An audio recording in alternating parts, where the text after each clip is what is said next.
আমাকে মাফ করে দেন। আমি ভাবতে পারি নাই যে এতখানি হয়ে যাবে।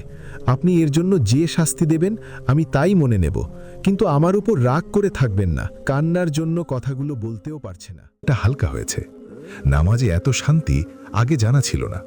আমি প্রতিজ্ঞা করলাম আর কখনো নামাজ ছেড়ে দিব না, ইনশাল্লাহ। শুভহাও সুন্দর করে অজু করে নামাজে দাঁড়িয়ে গেল। আজ শুভহার থেকে খুশি মনে হয় কেউ নেই। শুভহাও নামাজ শেষে হাত তুলে আল্লাহর শুকরিয়া আদায় করার চেষ্টা করছে। আল্লাহ, তোমায় কি বলে ধন্যবাদ দিব বুঝতে পারছি না। আমি সবসময় চাইতাম আমার স্বামী যেন পুরোপুরি দিনদার হয়, কিন্তু আমি সাজিদকে প্রথমে দেখে ভয় পেয়ে গেছিলাম। কিন্তু তুমি আমাকে নিরাশ করনি। সাজিদ নামাজ না পড়ার জন্য কান্না করছে। এর থেকে খুশির খবর আর কি হতে পারে আল্লাহ? তুমি ওকে মাফ করে দাও। শুভহা কান্না করেই চলছে। সে তার রবের সঙ্গে কথা বলছে। শুভহা মুনাজাত শেষ করে জায়নামাজে বসে বসে কান্না করছে। এই সময় শুভহার আম্মু রুমে প্রবেশ করল। দেখতে পেল শুভহা কাঁদছে। শুভহার আম্মু, কিরে, কি হয়েছে? কাঁদিস কেন? শুভহা, কিছু না আম্মু, এমনি। শুভহার আম্মু, কিছু না হলে কেউ কাঁদে? বল কি হয়েছে? শুভহা, কিছুই হয়নি। এত রাতে তুমি এখানে কেন? শুভহার আম্মু, জল নিতে গিয়েছিলাম রান্নাঘরে, তোর রুমের সামনে এসে কান্নার আওয়াজ পেলাম, তাই রুমে ঢুকলাম। সত্যি করে বলতো কি হয়েছে? শুভহা, আসলে আম্মু, আল্লাহ আমার দোয়া কবুল করেছে। শুভহার আম্মু, এ তো খুশির খবর, এখানে কান্না করার কি আছে? শুভহাও ভাবল এখন তো খুশি হওয়ার কথা, কিন্তু ও কাঁদছে কেন? শুভহা নিজেকে শান্ত করে বলল, শুভহা, এটা ভালো লাগার কান্না আম্মু। শুভহার আম্মু, হয়েছে, কোনো কিছু হতে না হতেই চোখের পানি পড়ে তোর। এখন বড় হয়েছিস, আল্লাহ জানে বেচারা সাজিদের কপালে কি আছে। শুভহা, আম্মু, তুমি কিন্তু আমাকে অপমান করছো। শুভহার আম্মু, হয়েছে, আর রাগ দেখাতে হবে না, এবার ঘুমিয়ে পড়। দিন পার হতে লাগলো, কিন্তু আমি শুভহার সঙ্গে কোনো কথা বলতে পারছি না। শুভহা মোবাইল সুইচ অফ করে রাখে। আমার ফোন রিসিভ করতে চায় না, আর রিসিভ করলেও কথা বলে না। রাতের খাবার খেয়ে শুয়ে শুয়ে ভাবছি শুভহাকে একটা কল করে দেখি। হয়। শুভহা, আসসালামু আলাইকুম ওয়া রাহমাতুল্লাহ। আমি, যাক, তাহলে ফোন ধরলেন। আমি তো ভাবছিলাম কল রিসিভ করবেন না। শুভহা, আপনাকে আমি কি বলেছি শোনেন নাই? কি, রাগ করছো কেন? রাগ করব না। আপনি আজ পর্যন্ত কখনো নিজে সালাম দিয়েছেন, আর আজ তো সালামের জবাবও দিলেন না। ও ও সরি। আচ্ছা, সালাম দেওয়া কি খুবই জরুরি? মানে কি, আপনি জানেন না? সালাম দেয়া সুন্নাত ও সালামের উত্তরে ওয়ালাইকুম আসসালাম বলা ওয়াজিব। আমি, না তো, আজ শুনলাম। আপনি কি এই বিষয়ে একটু ভালো করে বলতে পারবেন? আচ্ছা ঠিক আছে, শোনেন। সালামের ফজিলত বর্ণনা করতে গিয়ে রসুল সাল্লাল্লাহু আলাইহি ওয়াসাল্লাম বলেন, যখন দুইজন মুসলমানের মধ্যে সাক্ষাৎ হয়, সালাম ও মুসাফাহা মানে হ্যান্ডশেক করে, তখন একে অপর থেকে পৃথক হওয়ার আগেই তাদের সব গুনাহ মাফ হয়ে যায়। এছাড়া সালামের দ্বারা পরস্পরের হিংসা বিদ্বেষ দূর হয়, অহংকার থেকেও বেঁচে থাকা যায়। সর্বত্র সালামের মাধ্যমে সৃষ্টি হবে একে অপরের মধ্যে ভালোবাসা ও সৌহার্দ্য। রসুলুল্লাহ সাল্লাল্লাহু আলাইহি ওয়াসাল্লাম ইরশাদ করেন, আমি কি তোমাদের এমন একটি আমলের কথা বলে দেব যা করলে তোমাদের পরস্পরের মাঝে ভালোবাসা সৃষ্টি হবে, আল্লাহর রহমত ও নেকি অর্জন হবে? সাহাবায়ে কেরাম জিজ্ঞেস করলেন, হে আল্লাহর রাসূল, সেগুলো কি কি? উত্তরে তিনি ইরশাদ করেন, তোমরা তোমাদের পরস্পরের মাঝে ব্যাপকভাবে সালামের প্রচলন করবে। মুসলিম 1/54। হজরত আবু হুরায়রা রাজিয়াল্লাহু তাআলা আনহু থেকে বর্ণিত, রাসূলুল্লাহ সাল্লাল্লাহু আলাইহি ওয়াসাল্লাম ইরশাদ করেন, এক মুসলমানের উপর অন্য মুসলমানের 6টি হক রয়েছে। সাহাবায়ে কেরাম জিজ্ঞেস করলেন, হে আল্লাহর রাসূল, সেগুলি কি কি? উত্তরে তিনি ইরশাদ করেন, কোনো মুসলমানের সাথে তোমার দেখা হলে প্রথমে তাকে সালাম করবে, তোমাকে আহ্বান করলে তার আহ্বানে সাড়া দেবে, তোমার কাছে সৎ উপদেশ কামনা করলে তাকে সৎ উপদেশ দেবে, হাঁচি দিয়ে আলহামদুলিল্লাহ বললে এর জবাব দিবে, ইয়ারহামুকাল্লাহ বলবে, অসুস্থ হলে তাকে দেখতে যাবে এবং তার মৃত্যু হলে জানাজার পর লাশের সাথে চলবে। মুসলিম 2/213। এক মুসলমান অপর মুসলমানের সঙ্গে সাক্ষাৎ করার সময় মুসাফাহা করলে উভয়ে আলাদা হওয়ার পূর্বেই সকল গুনাহ মাফ হয়ে যায়। আবু দাউদ। আমি, সালামের এত গুরুত্ব, আগে তো জানতাম না। জি, আরও অনেক হাদিস আছে সালামের বিষয়। এর একটি হাদিস শুনেন। হজরত ইমরান ইবনে হুসাইন রাজিয়াল্লাহু তাআলা আনহু থেকে বর্ণিত, একবার এক ব্যক্তি রসুল সাল্লাল্লাহু আলাইহি ওয়াসাল্লামের নিকটে এসে বললেন, আসসালামু আলাইকুম। তখন তিনি সালামের জবাব দিয়ে বললেন, লোকটির জন্য 10 নেকি লেখা হয়েছে। এরপর আরেক ব্যক্তি এসে বললেন, আসসালামু আলাইকুম ওয়া রাহমাতুল্লাহ। রাসূলুল্লাহ সাল্লাল্লাহু আলাইহি ওয়াসাল্লাম সালামের জবাব দিয়ে বললেন, তার জন্য 20 নেকি লেখা হয়েছে। এরপর আরেক ব্যক্তি এসে বললেন, আসসালামু আলাইকুম ওয়া রাহমাতুল্লাহি ওয়া বারাকাতুহু। রাসূলুল্লাহ সাল্লাল্লাহু আলাইহি ওয়াসাল্লাম তারও জবাব দিয়ে বললেন, তার জন্য 30 নেকি লেখা হয়েছে। আবু দাউদ। আমি, আলহামদুলিল্লাহ, আমি চেষ্টা করব সালাম দিয়ে কথা বলার জন্য। শুভহা। আর কেউ আগে সালাম দিলে সালামের জবাবও দিতে হবে। আমি, জি, অনেক গুরুত্বপূর্ণ বিষয় জানলাম আজকে, ধন্যবাদ। সুবাহা। থাকেন তাহলে, কাজ আছে। আসসালামু আলাইকুম ওয়া রাহমাতুল্লাহ মানে কি? এই শুনেন, হ্যালো হ্যালো, যা ফোনটা রেখে দিল। এভাবে কাজ হবে না। সুভার সঙ্গে দেখা করতে হবে। কাল আমার বিয়ে, বাহিরে খুব প্রবল ঝড় বৃষ্টি হচ্ছে, আর এই ঝড় বৃষ্টির রেশ ধরে তার সাথে আমার মান অভিমান চলছে। 7 দিন হয়ে গেল তার সাথে আমার কোনো যোগাযোগ নেই। আমিও অভিমান করে তার ফোনে আর কল দেইনি। আজ সেই দিনটার কথা খুব মনে পড়ছে।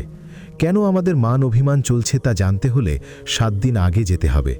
শুনেন তাহলে, আজ থেকে 7 দিন আগে আমি সুভার সঙ্গে দেখা করার উদ্দেশ্যে সুভার কলেজে গিয়েছিলাম। কলেজের সামনে সুভার জন্য অপেক্ষা করতে লাগলাম। কলেজ শেষ হবার পর সুভা কলেজ থেকে বেরিয়ে হেঁটে হেঁটে যেতে লাগল। যদিও বোরকা আর নিকাব পরা ছিল, তবুও চিনতে ভুল করিনি। আমি সুভার পিছনে পিছনে যেতে লাগলাম, আর সুভা সুভা বলে ডাকতে লাগলাম।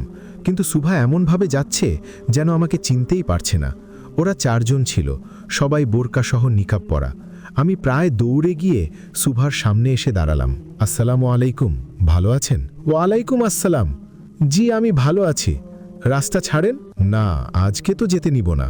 এই, আপনি কি পাগল? বুঝতে পারেন না আমি আপনার সঙ্গে কথা বলতে চাই না? আপনার ফোন রিসিভ করি না, আপনার জন্য আমার ফোন সুইচ অফ করে রাখতে হয়। এর মানে আপনার সঙ্গে কথা বলতে আমার ভালো লাগে না, এইটুকু বুঝতে পারেন না? উচ্চ কণ্ঠে। আমি কি করব বুঝতে পারছি না। আমার হাতে থাকা ফুলটা মাটিতে পড়ে গেল। লজ্জায় কার দিকে তাকাতে পারছিলাম না। সুভার বান্ধবীদের সামনে এভাবে অপমান হব কখনো কল্পনাও করতে পারি নাই। ওরা আমার দিকে তাকিয়ে আছে। যদিও অন্য কোনো মানুষ ছিল না, তারপরও নিজেকে অনেক খারাপ মানুষ মনে হচ্ছে। আমি মাথা নিচু করে কাঁপা কাঁপা পায়ে এসে গাড়িতে এসে বসলাম। চলে এলাম বাসায়। আমার মাথায় শুধু এইটাই ঘুরতেছে, এখন আমার কি করা উচিত। ভাগ্য ভালো, শুধু সুভার বান্ধবীরা ছিল। যদি অন্য মানুষ থাকতো তাহলে তো আমি আত্মহত্যা করা ছাড়া কোনো উপায় থাকতো না। ওইদিকে সুভারও বুঝতে পারে নাই যে এত বড় ঘটনা ঘটে যাবে। সুভাও কান্না করতে করতে রাস্তায় বসে গেল। সুভার পুরো শরীর যেন অবশ হয়ে গেছে। ও আর দাঁড়িয়ে থাকতে পারছে না। ওর বান্ধবীরা ওকে ধরে নিয়ে এক বড় গাছের নিচে বসিয়ে দিল। সুভাকে সবাই কান্না করতে বারণ করেছে। মর্জিনা, সুভার বান্ধবী, দেখ, আর কান্না করিস না, এই নে জল খা।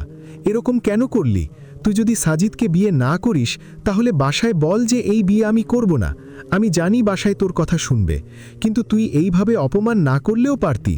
সুভা, তো কি করতাম আমি দিন দিন ওর প্রতি দুর্বল হয়ে পড়েছি। আর কি বললি, বিয়ে না করার কথা? আমারও ওর সঙ্গে কথা বলতে ইচ্ছে করে, ঘুরতে ইচ্ছে করে। দিন দিন বেড়েই চলেছে আমার দুর্বলতা, তাই এরকম করলাম। কান্না জড়িত কণ্ঠে। মনিকা, সুভার বান্ধবী, কিন্তু তাও যা হয়েছে এটা বেশি হয়ে গেছে। সাজিদের মুখটা দেখেছিলি? কালো হয়ে গেছিল, হাঁটতে পারছিল না। সুভা তাড়াতাড়ি ফোন বের করে সাজিদকে ফোন দেয়, কিন্তু রিসিভ করল না। আবার ফোন দিলে সুইচ অফ বলছে। সুভার চিন্তা আরও বেড়ে গেল। সুভা আরও অস্থির হয়ে পড়ল। সুভা চোখে কিছু দেখতে পারছে না, কেমন যেন সব ঝাপসা দেখাচ্ছে। সুভার চোখে কিছু দেখতে পারছে না, কেমন যেন সব ঝাপসা দেখাচ্ছে। সুভার বান্ধবীরা সুভাকে বাসায় নিয়ে গেল। সুভা কিছু সময় পর শান্ত হলো। আবার সাজিদকে ফোন করল, এখনও সুইচ অফ বলছে। এখন কি করবে ভেবে তানিশার কাছে কল দিয়ে তানিশাকে সব বলল। তানিশা সাজিদের রুমে গেল। সাজিদ রুমে শুয়ে আছে। তানিশা, ভাইয়া, ভাবি কথা বলবে, এই নে। তানিশার হাতে থাকা মোবাইল এগিয়ে দিয়ে। আমি, কিসের ভাবি? কোন ভাবি? কথা বলে দেখ কোন ভাবি। আমি মোবাইল হাতে নিয়ে। আমি, কিরে, এখানে দাঁড়িয়ে আছিস কেন? যা এখান থেকে। তানিশা, যাচ্ছি যাচ্ছি। তোর এই গোয়াল ঘরে কে থাকতে চায়? আর শোন, তাড়াতাড়ি কথা বলা শেষ করে আমার মোবাইল দিয়ে আসবি। আমি, আসসালামু আলাইকুম। ওয়ালাইকুম আসসালাম। কান্না কণ্ঠে। কারো কোনো কথা নেই, তাই আমি বললাম, কিছু বলবেন? অভিমানের সুরে। সুভা, সরি, আমাকে মাফ করে দেন। আমি ভাবতে পারি নাই যে এতখানি হয়ে যাবে। আপনি এর জন্য যে শাস্তি দেবেন আমি তাই মনে নেব, কিন্তু আমার উপর রাগ করে থাকবেন না। কান্নার জন্য কথাগুলো বলতেও পারছে না। আমি, আচ্ছা ঠিক আছে, কান্না করেছেন কেন? কান্না বন্ধ করেন। সুবাহা, আপনি কি আমাকে মাফ করেছেন? জি, আপনার উপর আমার কোনো রাগ নেই। সুবাহা, সত্যি তো? আমি, সত্যি। সুবাহা, তাহলে ফোনের সুইচ অফ কেন? আমি, এক্ষুনি চলো করছি। আর কান্না বন্ধ করে শান্ত হন। সুবাহা, আচ্ছা ঠিক আছে, থাকেন তাহলে। এই ছিল মূল কথা। সুভার ওপর কোনো রাগ না থাকলেও সুভাকে ফোন করে কথা বলি না, কারণ রাগ না থাকলেও অভিমানটা নিশ্চয়ই রয়ে গেছে। বাইরে বৃষ্টি দেখছি আর ভাবছি অনেক অপেক্ষার প্রহর গুণে কাল আমার আর শুভার এক হওয়ার দিন। হঠাৎ ফোন বেজে উঠল। শুভা ফোন করছে। কি করব ভাবতে ভাবতেই ফোন কেটে গেল। দ্বিতীয়বার রিং করার সঙ্গে সঙ্গে রিসিভ করে। আমি, আসসালামু আলাইকুম। শুভা, ওয়ালাইকুম আসসালাম। কোথায় আপনি? রাগী কণ্ঠে। আমি, এই তো বাসায়। কেন, কি হয়েছে? শুভা, আপনি এখনই আমার সঙ্গে দেখা করবেন। কেন, কোথায়? শুভা, কাজ আছে। আগেরবার যে রেস্টুরেন্টে দেখা করছিলাম এইখানে। আমি, কিন্তু বাইরে তো অনেক বৃষ্টি হচ্ছে। শুভা, আমি ওসব বুঝি না। আপনি 10 মিনিটের ভিতরে আমার সঙ্গে দেখা করবেন। রাখি, আসসালামু আলাইকুম। বলেই ফোন রেখে দিল। কোনো কথা বলার সুযোগ দিল না। কি আর করার, বেরিয়ে পড়লাম। গিয়ে দেখি শুভা আর আরিফ আগেই পৌঁছে গেছে। আমি সালাম দিয়ে শুভার সামনে গিয়ে বসলাম। শুভা, আপনি এভাবে আমাকে মিথ্যা কথা বলতে পারলেন? আমি প্রথমেই বলেছিলাম মিথ্যা বলা আমি পছন্দ করি না। আমি ভাবতেই পারিনি এত বড় মিথ্যার মাঝে রেখেছিলেন আমাকে। আমি, দেখুন, আমি আপনাকে কোনো মিথ্যা কথা বলেছি বলে মনে হয় না, আর মিথ্যা বলা আমিও পছন্দ করি না। শুভা, আপনি বলেন নাই যে আপনি ধূমপান করেন না? জি বলেছি, কিন্তু এখানে মিথ্যা কথায় পেলে। আচ্ছা, কাল বিকেল 3টে আপনি কোথায় ছিলেন? আমার কিছু পুরনো বন্ধুদের সাথে আড্ডা দিচ্ছিলাম। ওখানে কাল আপনি সিগারেট খেয়েছিলেন। আরিফ নিজের চোখে দেখেছে। এখনও কি বলবেন যে আপনি ধূমপান করেন না? বলান আর কি আছে, আমি বলেছি আমি ধূমপান করি না। এইটা আপনার বিশ্বাস হয়নি। এখন যদি বলি আমি কাল ওখানে সিগারেট খাইনি, তাহলে কি আপনি বিশ্বাস করবেন? অবশ্যই করবেন না। একটা ঘটনা মনে পড়ে গেল। আমি তখন হায়ার সেকেন্ডারিতে পড়ি। এক রাতে আমি স্বপ্নে সিগারেট খেয়েছিলাম। তারপর আমার মনে হলো আমি তো সিগারেট খেয়েছি, এখন আম্মুকে কি বলবো? এইটা চিন্তা করে আমি আত্মহত্যা করব জন্য বিল্ডিং থেকে ঝাঁপ দিয়েছিলাম। তারপর ঘুম ভেঙে যায়। তো আপনাকে যা বুঝতে চাইলাম, আমি স্বপ্নে সিগারেট খেয়ে আত্মহত্যা করেছিলাম। তাহলে আমি বাস্তবে নিশ্চয়ই আমি সিগারেট খাবো না। শুভা, আপনি বিশ্বাসের কথা বললে না? আমি আপনাকে কতটা বিশ্বাস করি তা বুঝতে পারছি না আপনাকে। আমি মানি ও মনে প্রাণে বিশ্বাস করি আপনি ধূমপান করেন না, কিন্তু আজ সকালে আরিফ আমাকে বলল যে ভাইয়াকে নিজের চোখে দেখেছি সিগারেট খেতে। আরিফ, আমি সরি ভাইয়া, আমি যা দেখেছি তাই বলেছি। আমি, না না, তোমার সরি বলার প্রয়োজন নেই। আচ্ছা আরিফ, আমি তোমাকে দুটো প্রশ্ন করব, ভেবে উত্তর দেবে। আরিফ, আচ্ছা ভাইয়া। আমি, তুমি কি আমার মুখে সিগারেট দেখেছো? না ভাইয়া, আপনার হাতে ছিল। আমি, তারপর আমি কি করেছিলাম? আপনার পাশের লোকটাকে দিয়েছিলেন। আমি ভেবেছিলাম যে আপনি খেয়ে ওই লোকটাকে দিয়েছিলেন। জি, একদম ঠিক। শুভা, 3টে বিষয় খেয়াল করেন। 1, আরিফ আমাকে সিগারেট অন্য কাউকে দিতে দেখেছে, খেতে দেখে নাই। 2, আরিফ ভেবেছিল আমি খেয়েছি। মনে মনে ভাবা আর বাস্তব এক নয়। 3, বাস্তবে আমি আমার এক পাশে থাকা বন্ধুর থেকে দিয়ে অন্য পাশে থাকা বন্ধুকে দিয়েছিলাম। শুভা, সরি, আমি জানি আপনি আমার উপর রেগে আছেন। তারপরেও যদি পারেন ক্ষমা করে দিয়েন। আমি আর এখানে থাকতে পারবো না, যেতে হবে আমাকে। কেন, আর একটু থাকেন না, এক্ষুনি তো এলেন। শুভা, আপনি হয়তো ভুলে গেছেন আজ আমাদের গায়ে হলুদ। আমি এক বান্ধবীর সঙ্গে দেখা করার কথা বলে এসেছি বাসায়। আমি, কিছু হবে না, আমিও তো আছি। শুভা, আপনি ছেলে মানুষ আর আমি মেয়ে। কাল বিয়ে আর আজ মেয়ে বাসায় নেই, এটা যে কতটা বড় ব্যাপার তা আপনি বুঝতে পারবেন না। থাক যাই, চল আরিফ। আমি, আচ্ছা ঠিক আছে, তাহলে আমি তোমাদের বাসায় নামিয়ে দিয়ে আসি। শুভা, না না, থাক, লাগবে না, যেতে পারবো। কেন? বাসার কেউ দেখলে অনেক খারাপ হয়ে যাবে। আচ্ছা ঠিক আছে, কি আর করার। আমিও বাসায় চলে এলাম। বাসায় এসে দেখি আত্মীয় স্বজন দিয়ে বাসা ভর্তি হয়ে গেছে। সবাইকে অনেক দিন পর দেখছি, ভালোই লাগলো। অনেকের সঙ্গে দেখা করতে লজ্জাও পাচ্ছি। সবার সঙ্গে দেখা করে রুমে গেলাম। সঙ্গে সঙ্গে তানিশাও রুমে প্রবেশ করলো। তানিশা, ভাইয়া, আব্বু তোকে যেতে বলল। কেন? আমি কি জানি। আমি, আচ্ছা ঠিক আছে, যাচ্ছি। আব্বুর রুমে গিয়ে দাঁড়ালাম। আব্বু বলল, সাজিদ, তুমি হয়তো জানো যে শুভাকে আমাদের বাসায় আনা হবে না। জি আব্বু, কিন্তু আমরা সিদ্ধান্ত নিয়েছি যে শুভাকে নিয়ে আসা হবে, সব নীতি নিয়ম মেনে বিয়ে সম্পন্ন করা হবে, তারপর শুভা তার নিজের বাসায় চলে যাবে। যেহেতু বড় অনুষ্ঠান করা হলো না, তাই শুভার পরীক্ষার পর বড় অনুষ্ঠান করা হবে। আমি, জি ঠিক আছে আব্বু। সারাদিন ব্যস্ততার মাঝে দিয়ে কাটল। সত্যি বলতে ভালোই লাগলো। মানুষের জীবনের সবথেকে আনন্দের সময় হলো বিয়ের সময়। নিজেকে অনেক স্পেশাল মনে হচ্ছে। এই দেখুন না, আমি বসে আছি, সবাই আমার খবর নিতে ব্যস্ত। এখন হলুদ দিয়ে গা ধোয়ার পর্ব চলছে। এটাও একটা স্পেশাল মুহূর্ত। অনেকেই আমার মুখে হলুদ লাগাচ্ছে, তবে সারাদিন ব্যস্তার মাঝে পার করে গা ধুতে ভালোই লাগলো। অনেক রাত হবার পর সবাই আমাকে ছেড়ে দিল। সবেমাত্র একটু ঘুমাতে যাওয়ার প্রস্তুতি নিচ্ছি, তখনই ফজরের আজান হয়ে গেল। যাক, ভালোই হলো, নামাজ আদায় করে ঘুমিয়ে পড়লাম। সকাল হতে না হতেই সবাই চিল্লাচিল্লি শুরু করে দিয়েছে। এর ভিতর কি ঘুমিয়ে থাকা সম্ভব? উঠে পড়লাম। এখন প্রায় সন্ধ্যা নেমে এসেছে। এতগুলো বছর অপেক্ষার পর আমার প্রিয়তমাকে নিয়ে